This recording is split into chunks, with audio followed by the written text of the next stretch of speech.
সময়ৰ লগে লগে যদি ভালপোৱাবোৰ কমি যায় তেন্তে বুজি ল'ব সেয়া কেতিয়াও ভালপোৱা নাছিল, সেয়া আছিল মাথো প্ৰয়োজনীয়তা। এটা সময়ত ভাবিছিলোঁ কাৰোবাক পাহৰি যোৱাটো বৰ কঠিন, কিন্তু আজিৰ বাস্তৱ অভিজ্ঞতাই এইটোহে বুজাইছে।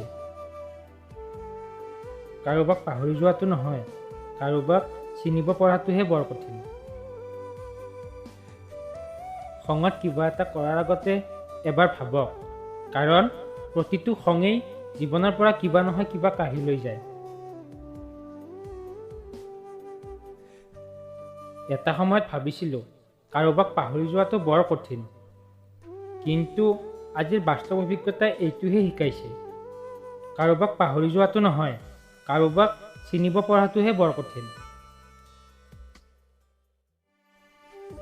এই পৃথিৱীত কোনো কাৰো আপোন নহয়। এদিনটো আপোনজনেই জ্বলাই দিব আৰু চিতাৰ কাষত ৰৈ আপোনজনেই সুধিব, আৰু কিমান সময় ৰ'ব লাগিব?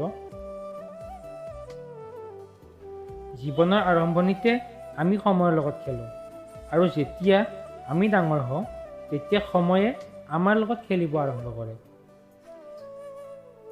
আপুনি আপোনাৰ জীৱনৰ তুলনা কেতিয়াও আনৰ সৈতে নকৰিব, কিয়নো এটা কথা মনত ৰাখিব, সূৰ্য আৰু চন্দ্ৰ দুয়োটাই জিলিকে, কিন্তু নিজৰ নিজৰ সময়ত। এইখন পৃথিৱীও হয়, অকলে কান্দি থাকিলে কাৰণ সুধিব মানুহৰ অভাৱ। অকলে এবাৰ হাঁহি চাবাচোন, পাগল সজাবলৈ সকলো দৌৰি আহিব।